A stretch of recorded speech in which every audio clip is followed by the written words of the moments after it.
Good evening to everyone. So welcome to all of you. अभी मैंने YouTube पे class ली है जिसमें मैंने स्ट्रेटेजी बताई है कि कैसे आपको प्रिपेयर करना चाहिए, क्या क्या चीज़ें आपको इसमें कवर करनी है। ठीक है, सो आप उसे देख के आप समझिएगा और कौन कौन सी क्लासेस आगे होने वाली है मैंने ये टाइम टेबल भी यहाँ पर शेयर कर दिया है। जैसे कि 4 दिसंबर तक तो हमारा वही है, ये जो क्रैश कोर्स चल रहा है। ठीक है, और उसके अलावा अब इस तरीके से आप इस फिर एमसीक्यूज की रिवीजन करेंगे और उसके बाद आप टेस्ट सीरीज करेंगे फुल लेंथ एमसीक्यूज बेस्ड। ठीक है, सो इस तरीके से आपका प्रिपरेशन होगा और फिर मैं आपको क्या कराऊंगी, आवाज कम आ रही है, और फिर मैं आपको मैराथन्स करवाऊंगी।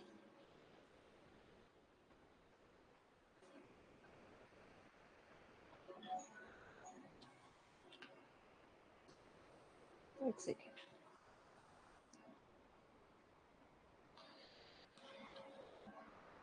अब हम स्टार्ट करेंगे हमारे एमसीक्यूज। ये बड़े मजे आते हैं तुम्हें टन टन टन बजाने में। चलो मैं वॉइस हटा देती हूँ। ठीक है,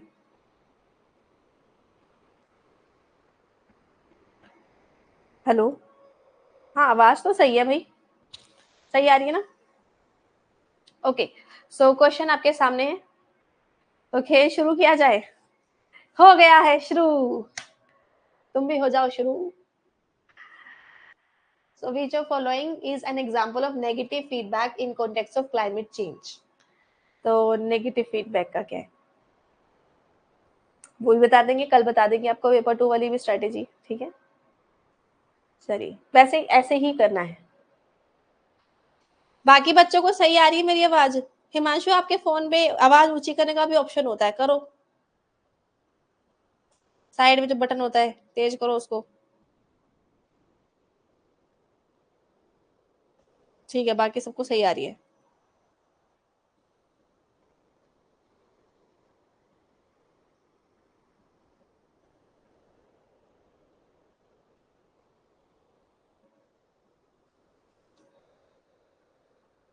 देर यू पोल।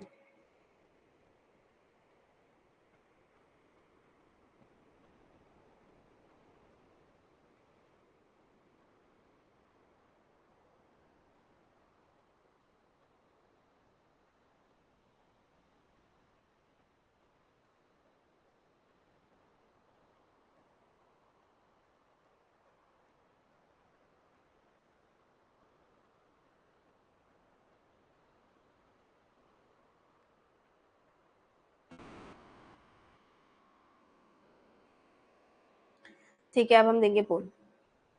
वो पोल तो दे दिया, अब हम समझाएंगे। आदत जो हो रखी है। Listen carefully. Which of following example of negative feedback in context of climate change?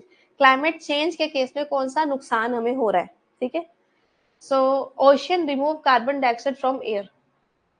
ये समझाओ क्या चीज है आपको। ये पता है कि एल्बेडोस क्या होते हैं, और आपको ये पता है कि सबसे बड़ा कार्बन सिंक कौन सा है? ये क्लास में बताया हुआ है कि नहीं? तो जो ओशन है वो कार्बन डाइऑक्साइड को एक्चुअली एयर से रिमूव कर रहे हैं। ठीक है, सो ये इसकी वजह से क्या हो रहा है, ओशन बिगेस्ट कार्बन सिंक है, इसकी वजह से जो ओशन है वो वार्म हो रहे हैं। तो ये सब चीजें आप देख सकते हो। अभी आगे पढ़ते हैं जरा। Warming increase water vapour in air. हवा में कैसे वार्मिंग वाटर वेपर इंक्रीज होगा? Snow cover loss, ice shelf melt, sun reflection. ये सही है ही नहीं। आप मेरे को एक बात बताइए कि क्या आइस शेल्फ मेल्ट होकर सन का रिफ्लेक्शन को चेंज कर रही है? सन के रिफ्लेक्शन को। Global temperature increase due to global warming. हाँ ठीक है, टेम्परेचर तो राइज हो रहा है, ग्लोबल टेम्परेचर राइज, लेकिन क्लाइमेट चेंज के लिए ये प्रॉब्लम जो है आपकी नेगेटिव फीडबैक। अच्छा, वैसे मैंने आपको पेपर 1 में भी पढ़ाया था what is the feedback. Feedback मतलब कि ऐसा क्या हो रहा है, उस वो चीज, जैसे कि नहीं ये चीज गलती है, तो जो गलती है उसको सही से बताना। ओशन जो है कार्बन डाइऑक्साइड को रिमूव कर रहे हैं एयर से, ये एक स्टेटमेंट है जो नेगेटिव फीडबैक दे रही है। ग्लोबल टेम्परेचर इंक्रीज हो रहा है due to the global warming. Okay, यहाँ पे फीडबैक है कि कोई चीज इंक्रीज हो रही है। ये एक्चुअली पता है क्या है, ये पीडी का क्वेश्चन है ही नहीं। ये टीचिंग एप्टीट्यूड का क्वेश्चन है। मैं बताती हूँ, टीचिंग एप्टीट्यूड में एक टॉपिक होता है जिसके अंदर हमने 4 चीजें करी थी।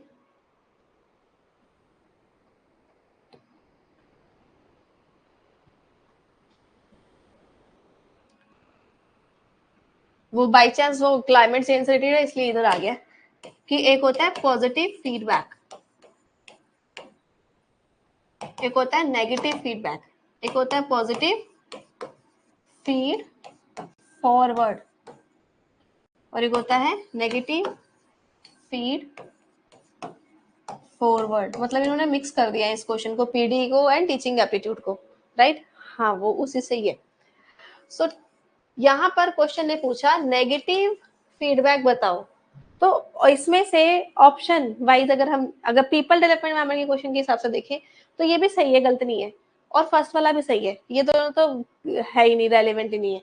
तो फर्स्ट एंड फोर्थ सही है, लेकिन इसमें से अगर मैं फीडबैक के नजरिए से देखूं तो कोई चीज इंक्रीज हो रही है ये, या फिर कोई चीज रिमूव हो रही है ये, इनमें से नेगेटिव कौन सा है? तो नेगेटिव आपका फिर रिमूवल वाला हो गया, तो इसलिए आपका फर्स्ट आंसर है। अब समझ आ गया? वो मेरे को देखते ही लगा था, यस, क्योंकि हमने feed forward feedback positive feedback ये टीचिंग एप्टीट्यूड में पढ़ा है, और ये एग्जाम में और भी पहले भी क्वेश्चन आ चुके हैं ऐसे वाले, ठीक है। चलो नेक्स्ट क्वेश्चन करते हैं। तो ये पीपल डेवलपमेंट एनवायरनमेंट और टीचिंग एप्टीट्यूड दोनों का मिक्स क्वेश्चन था। बर्निंग ऑफ सॉलिड वेस्ट जैसे कि कैन, बैटरी, प्लास्टिक, ये जनरेट क्या क्या करते हैं? माइक्रोप्लास्टिक, क्लोरोफ्लोरोकार्बन डाइऑक्सिन, पीसीबी या फिर हेलोन्स।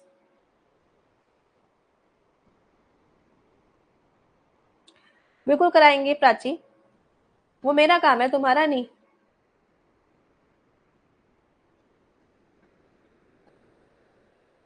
मैं तुम्हारी टीचर हूँ, मुझे पता है कोई सी चीज करवानी है और कब करवानी है।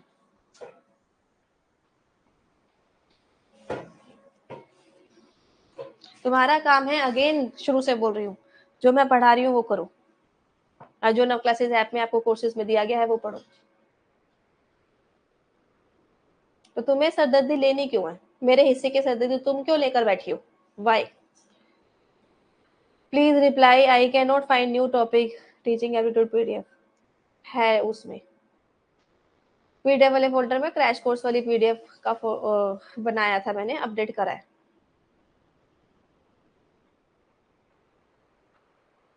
अच्छा, गुड।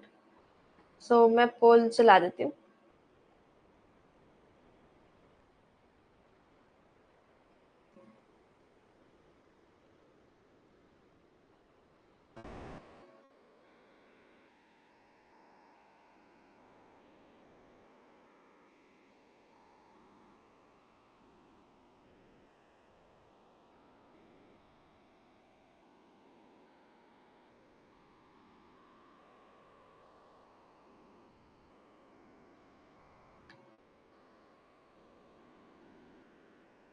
ये 2 बच्चों में टाई हो गया।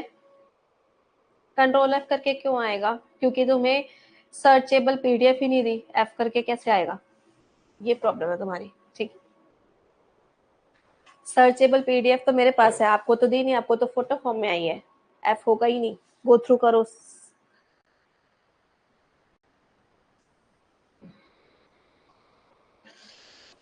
सो बर्निंग ऑफ सॉलिड वेस्ट जैसे कि कैन, बैटरी, ये सबसे जनरेट होता है माइक्रोप्लास्टिक्स, ये तो वैसे भी सबको पता ही है, डायोक्सिन्स एंड पीसीबीज, ठीक है। हेलोन गैसेस जो होती है वो ओजोन से रिलेटेड होती है।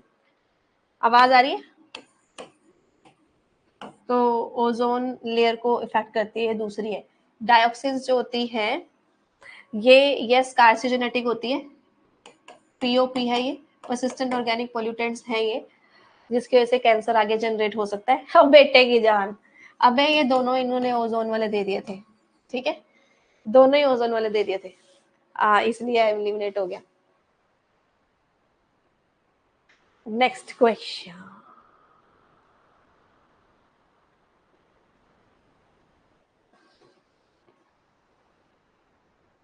आपको आ रहा है, लेकिन जब मैंने ही पीडीएफ में सर्च का ऑप्शन नहीं दिया तो आपका होगा ही नहीं।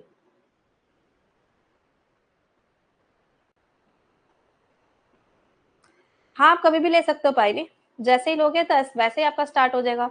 Watch the first video and then contact me for the title. आप जब भी लोगे तभी ऐसा आप स्ट्रेटेजी स्टार्ट कर सकते हैं।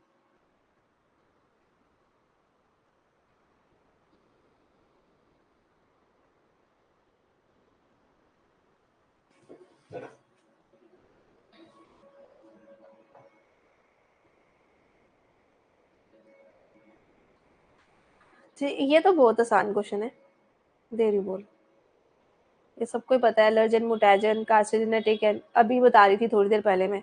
एंड टेराटोजन, टेराटोजन जैसा एक कल भी आया था ना। हाँ दे रही हूँ, थोड़ी देर और प्रैक्टिस करने को। हाँ, क्रैश कोर्स में और कंप्लीट कोर्सेज में सभी सिलेबस कंप्लीट होगा। बस कोर्स की वैलिडिटी तब तक रहेगी जब तक आप कोर्स ले रहे हो। यार मेरे को ये लेटर बोर्ड, एक में पोल का ऑप्शन थोड़ी देर में आएगा मेरे को।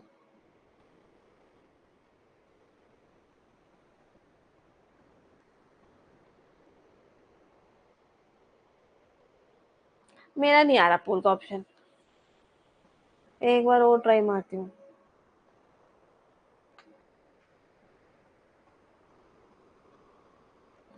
नहीं आ रहा तो मैं अब इस क्वेश्चन का चैट में दे दो आंसर, मना कर रहा हूँ।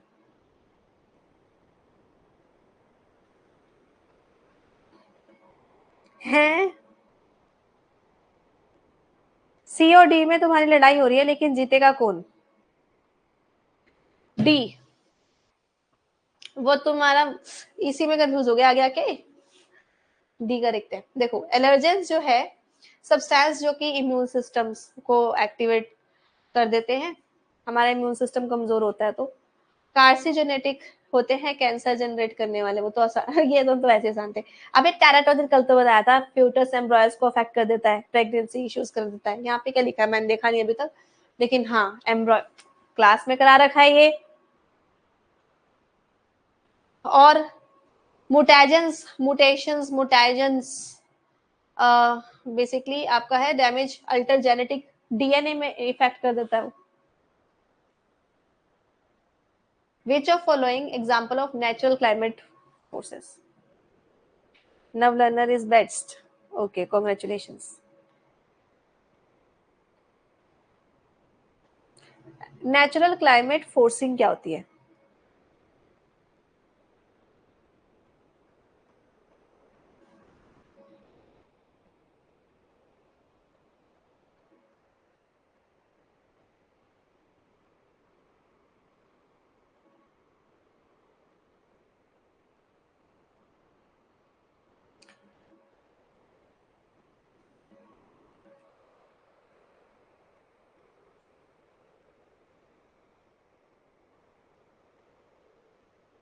ठीक है, दे रही हूँ।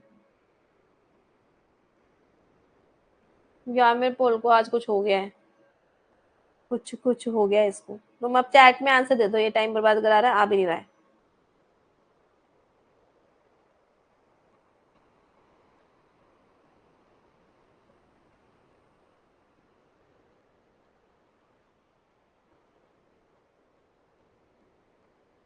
सही जवाब। हाँ, क्या बात है। वैसे अब बात देखेंगे तो लैंड यूज मैन मेड हो गया, ठीक है।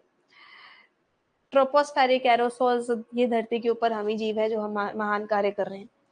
ग्रीन हाउस गैसेस में भी मैन मेड काफी इफेक्ट हैं। वोल्केनिक इरप्शन नेचुरल होते हैं, ठीक है। ज्वालामुखी विस्फोट होते हैं नेचुरल, इसी वजह से कर लिया आपने। Rest of all are man made. अभी सच्ची में मैं आज भी गई थी बाहर, तो दिल्ली में जो बताया ना 499 AQI वगैरह, पता है मिट्टी ऐसे उड़ती हुई दिखाई दे रही है, इतना पोल्यूशन सामने आ रहा है। आपने लंदन स्मोक की बात सुनी थी कभी? What is London smoke? जो 1952 में लंदन में आया था, उनका रीजन था कि उन्होंने लो क्वालिटी का सल्फर, लो क्वालिटी का कोल जलाया था, और उससे रिलीज हो रहा था सल्फर डाइऑक्साइड। अब कहीं ना कहीं यहाँ पर भी हवाएं जहरीली, अब इसके पीछे क्या क्या रीजन है अब हम क्या ही बताएं, लेकिन बहुत सारे मल्टीपल रीजन है। कोई कह रहा है पराली है, कोई कह रहा है पोल्यूशन है, कोई कह रहा है पेट्रोल वगैरह इन व्हीकल्स की वजह से हो रहा है। तो कहीं ना कहीं वैसा ही मौसम यहाँ हुआ पड़ा है।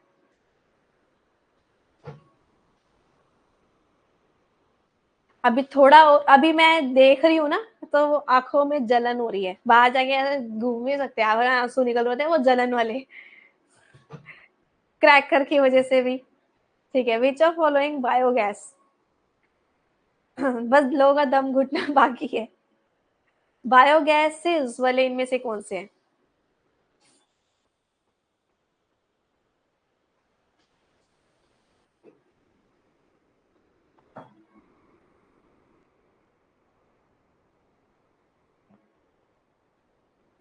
हाँ, लॉजिकल रीजनिंग की मैंने क्लास ले ली हुई है, उसके वो हो गए एमसीक्यूज।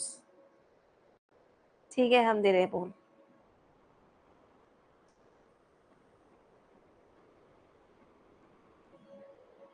अब शिवानी मुझे देखना पड़ेगा, अभी तो मैं क्लास ले रही हूँ, बाद में देख के बताएंगे। अरे यार, तो मैं वही चैट में कर दो, मेरा नहीं चल रहा बोल, कर ही रहे हो। ठीक है, सो इसका आंसर है A B D, marshy, swamp. आपको वेटलैंड्स वगैरह में मिलते हैं स्वैम्प गैसेस। मार्श बॉक्स दिखाए थे क्लास में, फोटो भी दिखाई थी। और कंपोस्टिंग तो ऑफ कोर्स इससे से भी बायोगैस बनेगी। भूसे वाली चीजें होती है ना, वहां से भी बनती है काफी अच्छी। लेकिन यार फ्लू गैस, अगर चलो फ्लू की स्पेलिंग भी गलत है, तो फ्यूल ईंधन तो हम पेट्रोल वगैरह को बोलते हैं, और प्रोड्यूसर तो बर प्रोड्यूस करेगी, इस वजह से आपका आंसर में वो ऑप्शंस गलत है। इनमें से कौन से सही है? पायरोलिसिस के बारे में, pyrolysis, it is produces less air pollutant than complete incineration. देखो, इंसनरेशन का मतलब होता है भट्टी में जलाना, बट व्हाट इज पायरोलिसिस?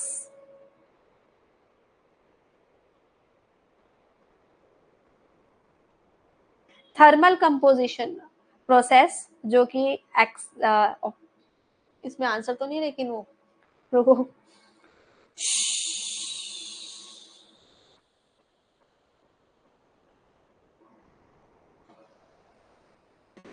ठीक है, अब बता देते हैं। सो फ्रेंड्स, मैं अब आपको पायरोलिसिस बताती हूँ क्या है।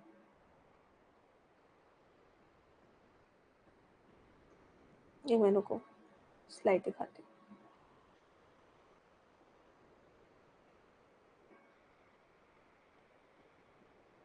क्या दिख रही है आपको slide?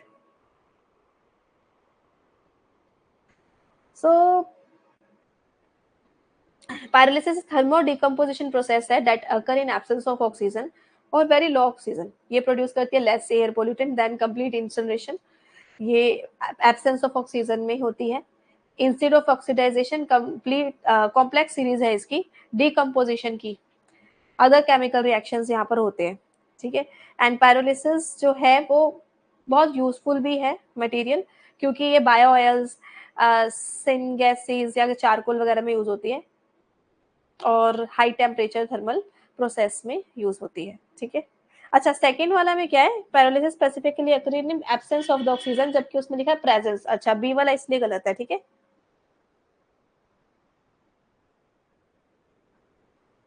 I hope this is clear now. उसने प्रेजेंस लिख दिया है। चलो नेक्स्ट।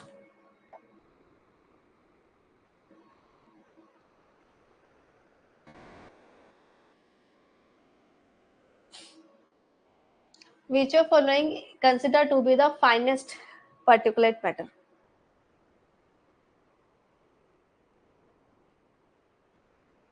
हाँ, सारे शो करते हैं आपको रागिनी,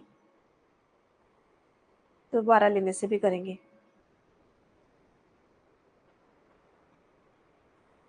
ऐसा थोड़ी होता है मनीषा।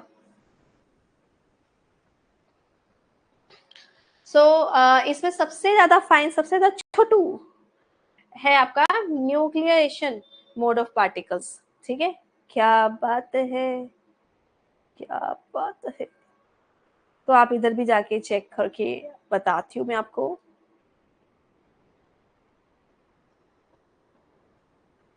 देखो, अगर आप न्यूक्लिएशन मोड की बात करोगे तो ये 0.1 से भी कम होता है।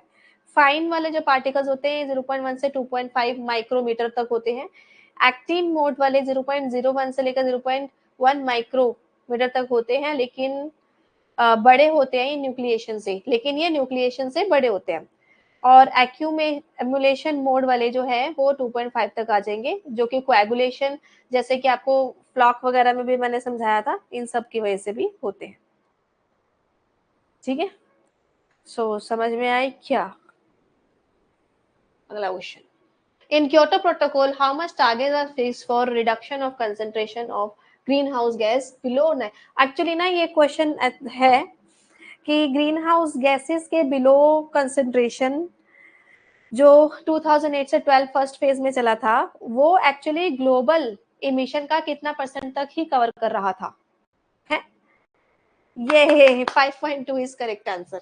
ठीक है, very nice, 5.2 is correct answer. ये इतने प्रतिशत तक कवर कर रहा था ग्लोबल इमिशंस की। और इसमें ग्रीन हाउस गैसेस कौन कौन सी थी, किसी को याद हो? नहीं तो मैं ये बता देती हूँ आपको।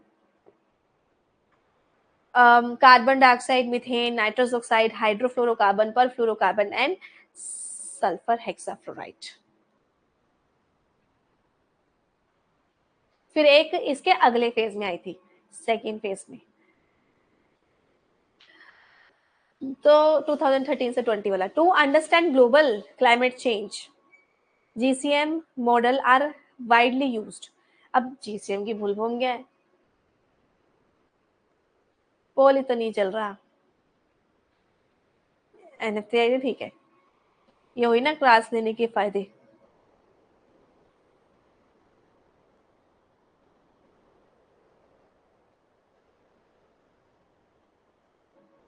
और दो दो फुल फॉर्म है इसकी, तो इसका आंसर है बी, बी एंड सी मतलब second, general circulation model and global climate model. ये दोनों ही इसके सही फुल फॉर्म है। ठीक है, नेक्स्ट टाइम याद रखना। dissolve oxygen water quality parameter is essential in which of following water body resources? घुली हुई ऑक्सीजन में क्या चाहिए?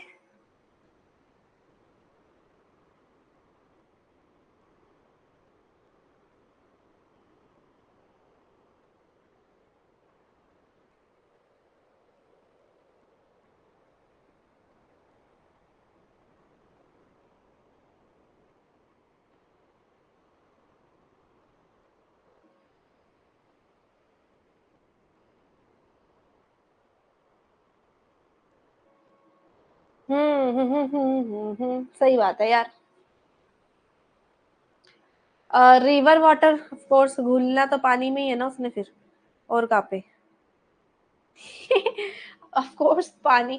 टैप वाला एलिमिनेट हो जाएगा, ठीक है, टैप वाला एलिमिनेट हो जाएगा, और अंडरग्राउंड वाटर भी एलिमिनेट हो रहा है, क्योंकि ऑक्सीजन, डिजॉल्व ऑक्सीजन तो वहां पे ना, जैसे कि जहाँ पे एक्वेटिक लाइफ होगी, ठीक है, तो एक्वेटिक लाइफ में रिवर हो गया। एंड एक्चुअली सॉरी, वो टैप मेरे हिसाब से हुआ है ये कि एके वाटर या लेक वाटर, नदी का पानी है, तो ये लेक है, नदी का पानी है। हिंदी में सही लिखा था वो, ठीक है, इन हिंदी इट वाज करेक्ट। तो हमारा टाइपिंग की वजह से, नहीं तो वो भी सही था, आपको इसीलिए पकड़ में आ ही गया था वैसे भी, हिंदी में वो सही था। अच्छा चलो कोई नहीं, पर सिंपल सी बात है, टैप वाटर में कैसे डिजोल्व ऑक्सीजन को हम चेक करेंगे? एक्वेटिक लाइफ जहां पर है वहीं पर चेक कर पाएंगे, पॉन्ड्स हो गए, तो इसलिए यहाँ पर आपका आंसर आएगा। चलो नेक्स्ट, ये तुम क्या कह रहे हो? एफ टेस्ट बोल रहे हो कि एफ टेक्स्ट बोल रहे हो? एफ टेस्ट अनोवा को बोलते हैं, अनोवा में करते हैं।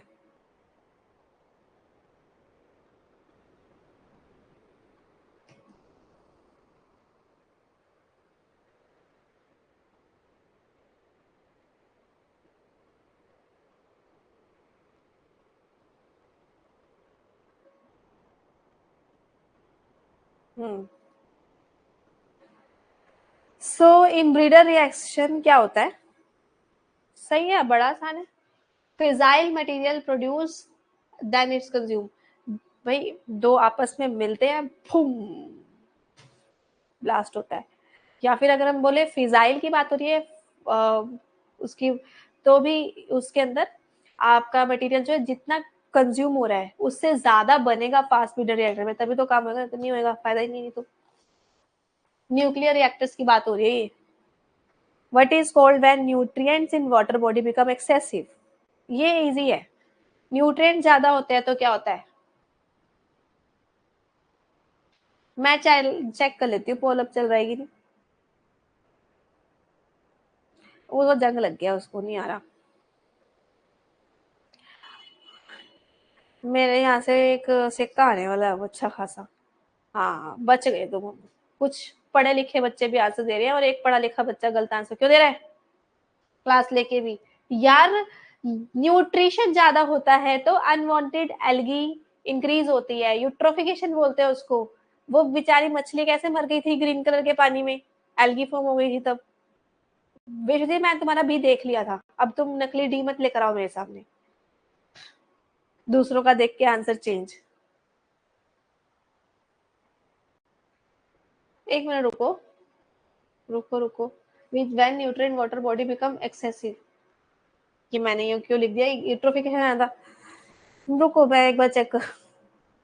एक्सेसिव अगर होता है न्यूट्रिएंट वाटर बॉडी में, न्यूट्रिएंट ज्यादा होता है तो यूट्रोफिकेशन होना चाहिए था। ऑफिशियल में चेक करके आती हूँ एक मिनट, मैं भी वही दे रही थी यार।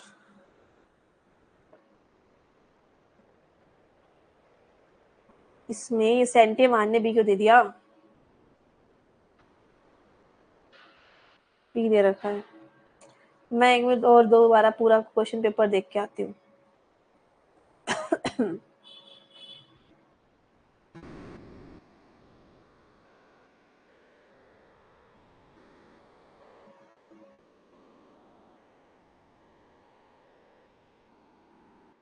क्या किया जाए इनका? ये गलत दिया आंटी ने भाई, मैं इससे सहमत नहीं हूँ। इलेक्ट्रॉनिक साइंस वाले पेपर में आया था ये।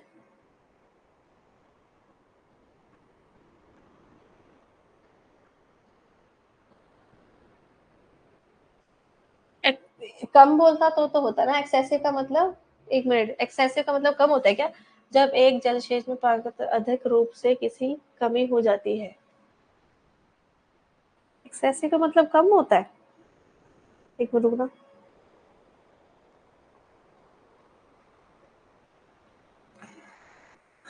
हाँ वो 21st वाली शिफ्ट में था। हिंदी में क्यों लिखा है कम होता है? एक मिनट, एक जलशय पाश तक हिंदी में कम लिखा है ना, अधिक रूप से कमी हो जाती है। When nutrient in water body become, क्या है हिंदी?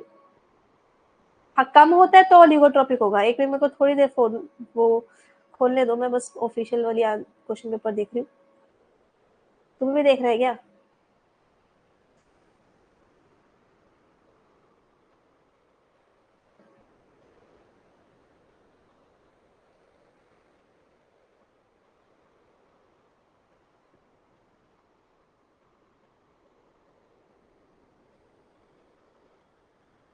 तुम भी देख लो मेरे साथ, मैं भी देख रही हूँ, बता देना कहीं मिला तो। ढूंढ रही हूँ बस। आ गया, ये लेक वाटर वाला क्वेश्चन आया, यही कोई होगा।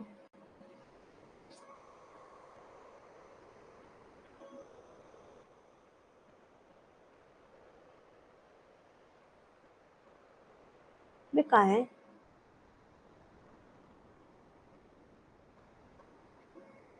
एक तो आंखों में जलन हो रही है उसकी वजह से, इतना पोल्यूशन कर रखा है यहाँ पे। ये बीडर रेशे वाला है, इसके बाद आएगा मॉलिक्यूल वाला।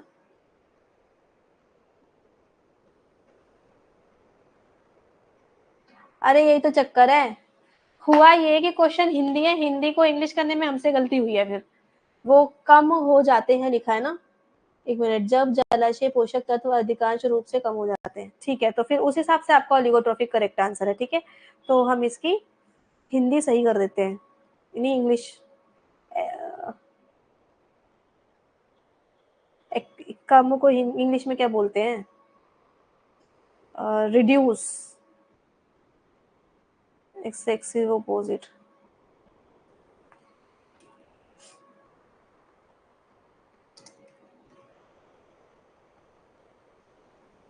डेफिशिएंट, लो यही भूल गई मैं।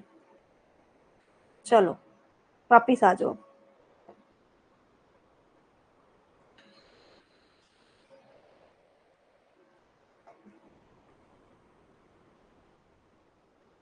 ठीक है, वो इंग्लिश हिंदी के चक्कर हो गया।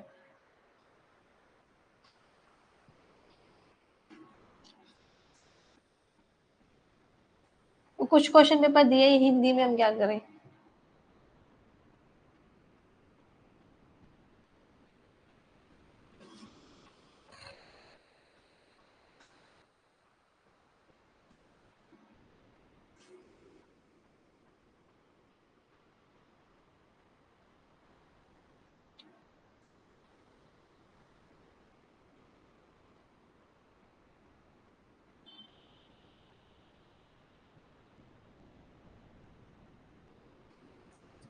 ओके, सो अब सही हो गया है। हाँ जी, कम को कमी लिख रखा है, कोई बात नहीं। अब इधर देख लेते हैं, इंग्लिश हमने सही कर दिया। Convention of biological diversity was first open signature during.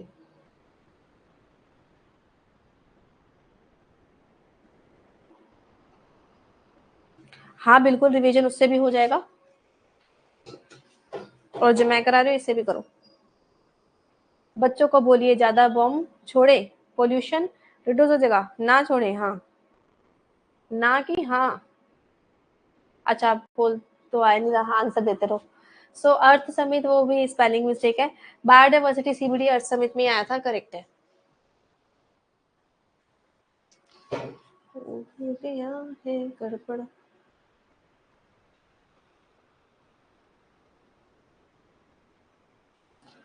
चलो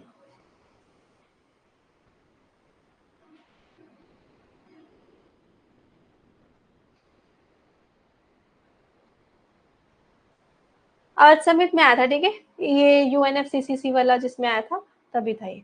नेक्स्ट, बायोडीजल।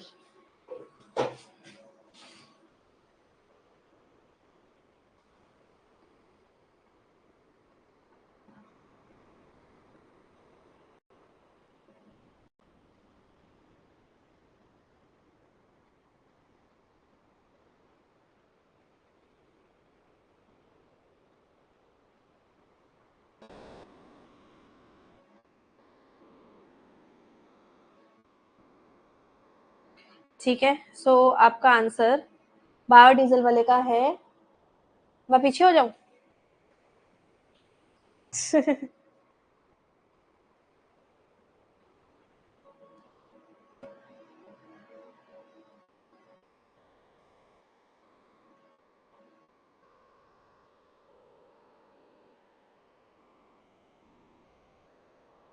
चलो मैं अब बता रही हूँ। नहीं भाई, ये गलत है आंसर आपका, सी आंसर सही है।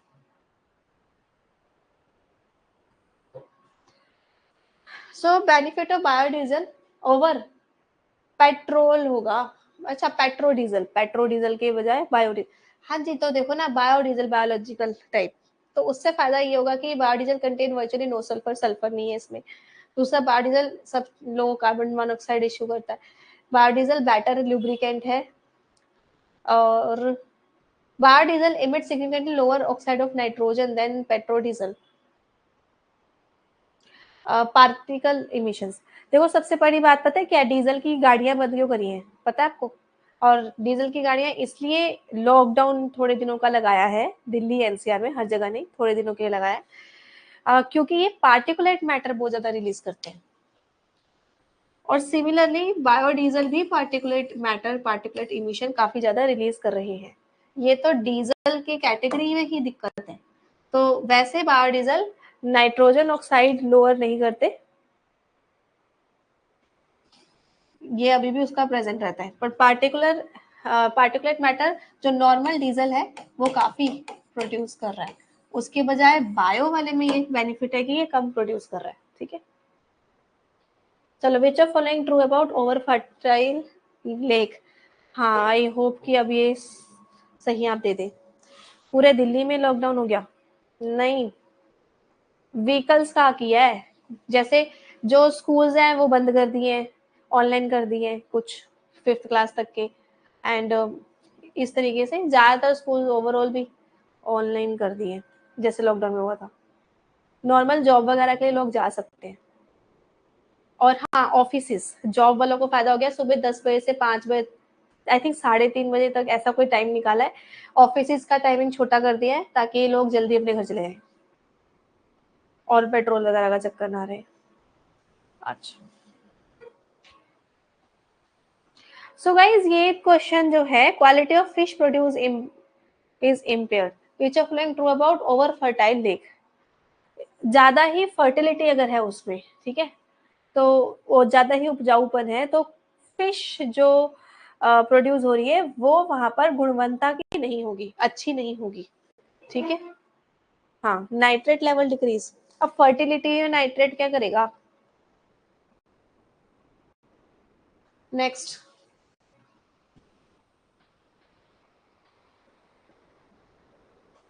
ओहो, मेरे एक तो चेयर हिली जा रही है, बैठ के पीछे घूम जाती है गिराने के लिए मेरे को।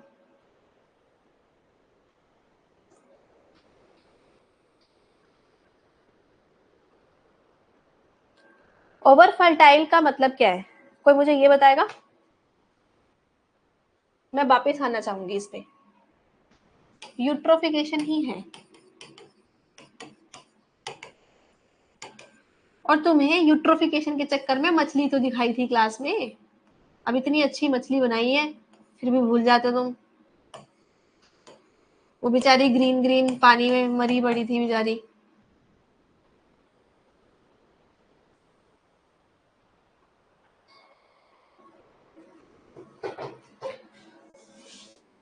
Temporary hardness in water. ये तुम एक दूसरे को आंसर देख के आंसर देते हो और गलत देने लग जाते हो सारे। अपना दिमाग लगाओ।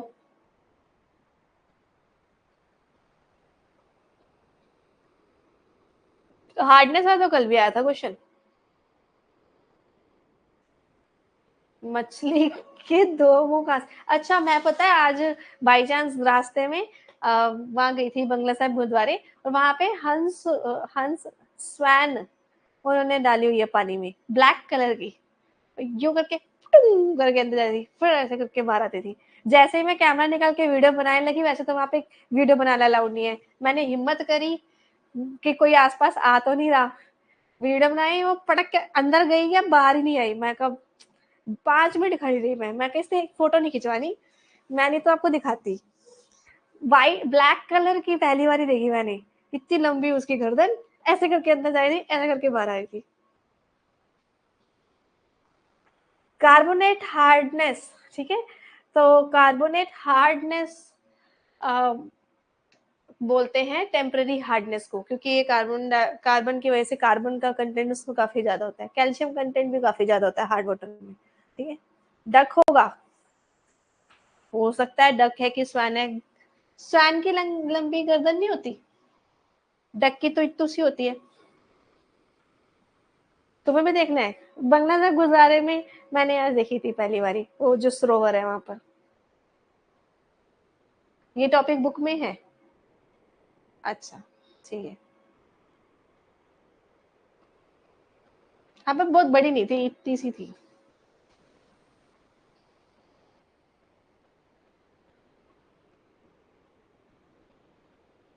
नहीं, असली थी वो, एम ही कलर किया होगा। ब्लैक स्वैन होती है, मैं फोटो देख लेती हूँ, ब्लैक डक होती है कि ब्लैक स्वैन। मैं दोनों की फोटो देख लेती हूँ, फिर मैंने जो देखी है बताती हूँ आपको। ब्लैक डक, फोटो से गूगल से पता चल जाएगा। ना, डक नहीं थी वो, लंबी गर्दन थी उसकी। स्वैन देखती हूँ कैसी होती है। हाँ, स्वैन देख के आई हूँ मैं। अच्छा चलो, इसका पोल तो आएगा नहीं, इसका आंसर बताते हैं। A and C are correct answer.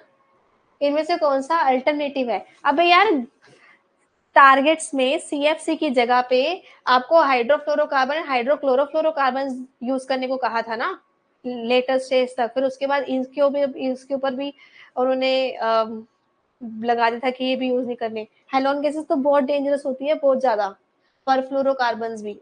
लेकिन hydrofluorocarbon, hydrochlorofluorocarbon are bit less dangerous, ये थोड़ी सी कम डेंजरस होती है सीएफसी से। तो इस ये है ना उसका alternative, Kyoto protocol, Montreal protocol, की गाली अमेंडमेंट, इन सब में तो ये बोल रहे हैं ना। चलो अब हम पढ़ाई करेंगे।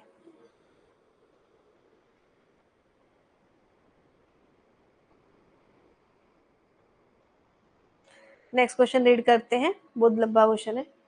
इनमें से कौन सा क्रोनोलॉजिकल ऑर्डर में earliest to latest different year enactments in India? अच्छा, ये तो ईयर एयर पोल्यूटेंट्स है ये तो, और उसके एक्ट है। यार देखो, इन्वायरमेंट पोल्यूशन एक्ट ये बोल रहा है क्रोनोलॉजिकल ऑर्डर, हाँ ठीक है, ये आप खुद ही पढ़ लो।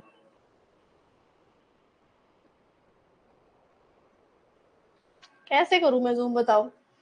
सिर्फ ऑप्शन ऑप्शन देखना तो ये लो। खुश अब दिख रहा है?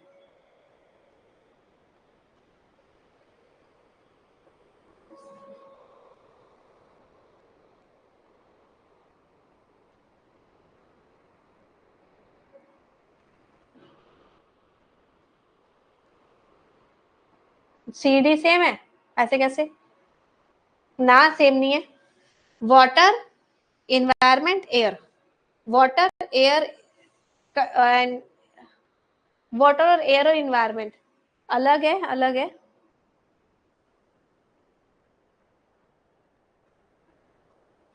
ठीक है, उधर ही घुस गया जाकर। इसका डी ही करेक्ट आंसर है। वाटर पोल्यूशन एक्ट सबसे पहले आया था, उसके बाद एयर पोल्यूशन एक्ट आया था, उसके बाद आपका आया था इन्वायरमेंट पोल्यूशन एक्ट। ठीक है, ऑप्शन ही तो है ये, तुम्हें पता नहीं क्या नहीं समझ में आ रहा?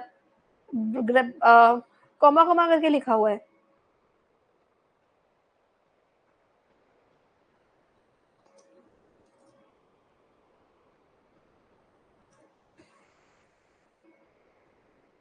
देखो, वाटर पोल्यूशन एक्ट आपका आया था, मैं बता देती हूँ आपको, 1974 में। ठीक है, एयर पोल्यूशन एक्ट आया था 1981 में, एंड इन्वायरमेंट पोल्यूशन एक्ट आया था 1986 होगा, मैं बता रही हूँ आपको। हाँ, 1986। इतना सिंपल सा क्वेश्चन है, उधर दिखाई क्या नहीं दे रहा इनको? पेपर में ऐसे छोड़ के आ गई मैम, ऑप्शन ही नहीं थे। वाओ, मैं समझ गई अब, एक के दो के बच्चों ने जो मेरे को बोला था ना एनालिसिस के टाइम पे ऑप्शन ही नहीं थे, ऐसे ही नमूने होंगे वो। वहीं पे तो दिए कॉमा में। विच of following renewable energy resources?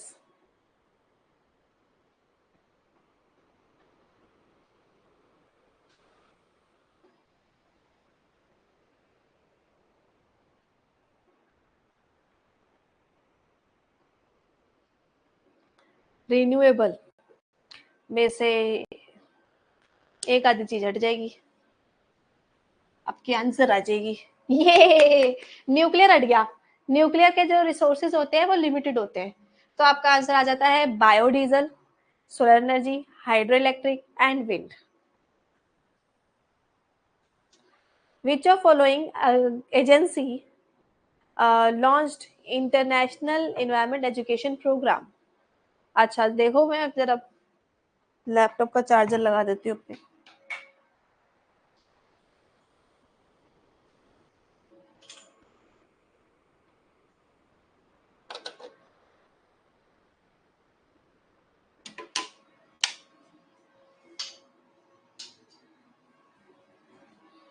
कौन है ये?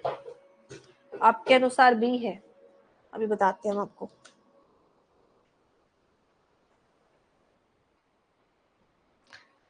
दो आंसर ठीक है, दोनों ही ठीक है, ओके। ए वाले भी ठीक है, बी वाले भी ठीक है, खुश, very nice. So UNESCO and UNEP. Cloudless night with low speed indicates, बादल ही नहीं है इसमें।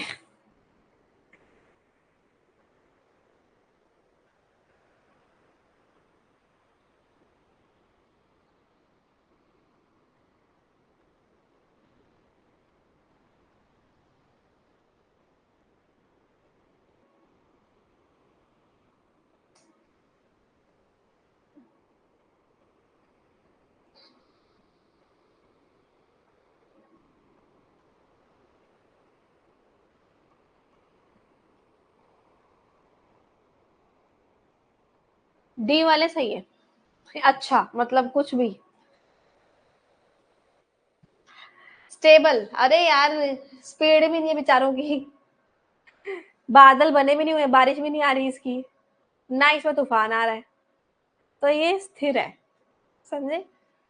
न्यू देखो, टर्बुलेंट में तो तूफान आएगा, अनस्टेबल में कुछ भी होता रहेगा इनका, तो ये बेसिकली स्टेबल है। Neutral means nothing. न्यूट्रल का मतलब है condition when neither unstable not stable, mixed. ठीक है, तो इस वजह से वो आ गया।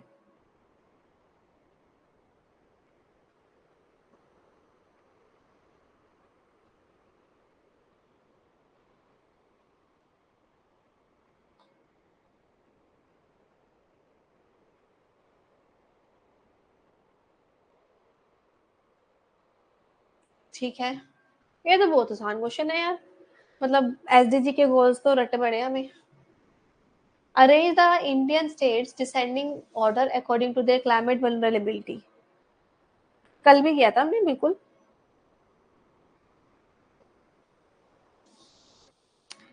तो बैठ ही सकता मतलब, पर वो स्टेट्स के नाम तो ऐसे भी इंग्लिश में भी सेम ही है।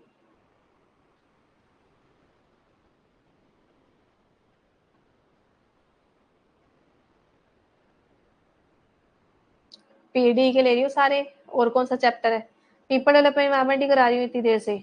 अरे तुम्हें ये भी पता नहीं चल रहा।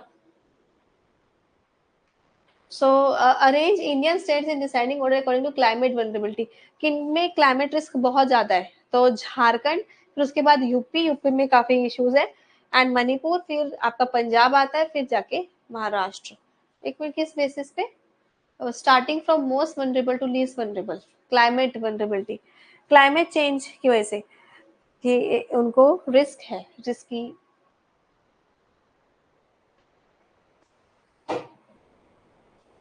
बारिश ही बेमौसम है बस मुंबई में, बाकी स्ट्रांग है।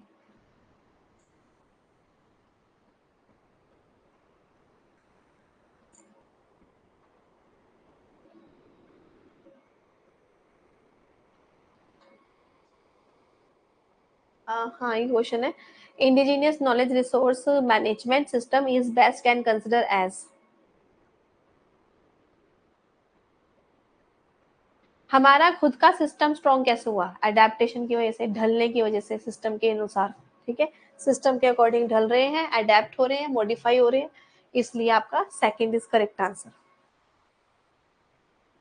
तो इंडिजिनियस नॉलेज मैनेजमेंट सिस्टम का मतलब होता है living model that describe the process of creation, adaptation, accommodation, utilisation of community collective resources. ठीक है, आया समझ। और correct sequence of risk assessment for environment contamination. अच्छा, एनवायरमेंट दूषित है, इसके लिए ये क्लास रिकॉर्डेड है पेड कोर्सेज के लिए, और अगर आप जॉब करते हो तो I assume you can afford the course also. चलो पढ़ लो। क्रैश कोर्सेज ओनली 2800 वाला जो है वो 15% डिस्काउंट में मिल रहा है अभी, ना 15 कोड भी चल रहा है। सो इतने भी कंजूस मत बनो, जब अफोर्ड कर सकते हैं you should enjoy and utilise it. So correct sequence क्या है, सीक्वेंस है हजार्ड आइडेंटिफिकेशन, और उसके बाद पहले पता चलेगा कि हजार्ड कौन सा हो रहा है, फिर हम उससे एक्सपोज हुए, फिर उसके बाद डोज रिस्पॉन्स असेसमेंट कि कैसे असेस करेंगे, फिर रिस्क को करेक्टराइज करेंगे कौन सा वाला रिस्क है, फिर रिस्क की जांच की जाएगी प्रॉपर। तो A is the correct answer, correct sequence of risk assessment. Risk की जांच कैसे होती है वो ये पूछ रहा है, किसी भी चीज के बारे में जस्ट अवेयरनेस या आइडेंटिफिकेशन, या पता चलेगा ना। देखो मेरे को एक बात बताओ, हैजार्ड के बाद रिस्क क्यों आया, रिस्क जब उससे बुरा प्रभाव पड़ने लग जाता है। ठीक है, हैजार्ड एक जैसे खतरा है कि हाँ ये खतरा हो भी सकता है, नहीं भी, अब वो खतरा हो गया। देखो देर आर टू टर्म्स मैंने क्लास में बताई हुई है, हैजार्ड एंड डिजास्टर। ठीक है, तो हैजार्ड जिस चीज का खतरा हो सकता है, डिजास्टर जब एक्चुअली वो हो जाता है। ओके, लास्ट क्वेश्चन, इनमें से कौन से country were asked to reduce their greenhouse emissions? अरे ये तो तुम्हें पता ही है, हम तो वैसे भी हम तो वैसे भी, वाओ,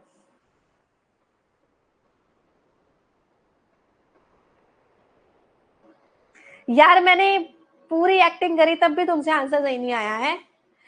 इंडिया वैसे भी नॉन एनेक्स कंट्रीज में आ रहा था। पिटाई पता नहीं कहाँ लगवानी है तुमने। तो इंडिया को तो रिड्यूस करने को कहा ही नहीं। मतलब वो ना पूछ टेढ़ी की टेढ़ी सीधी हो ही नहीं सकती। इंडिया तो नॉन एनेक्स कंट्रीज में था, तो हमें क्यों बोलेंगे रिड्यूस करने को? हमारे ऊपर तो कोई पेनल्टी नहीं थी। तो किसको बोला? यूएस को बोला था, जो डेवलप्ड कंट्रीज थी, इमर्जिंग कंट्रीज थी, उनको बोला था, रशिया को बोला था, कनाडा को बोला था। इंडिया चाइना, अबे यार इंडिया चाइना दोनों ही नॉन एनेक्स कंट्रीज में था। पढ़ाया नहीं है मैंने, बता दो, नहीं पढ़ाया तो।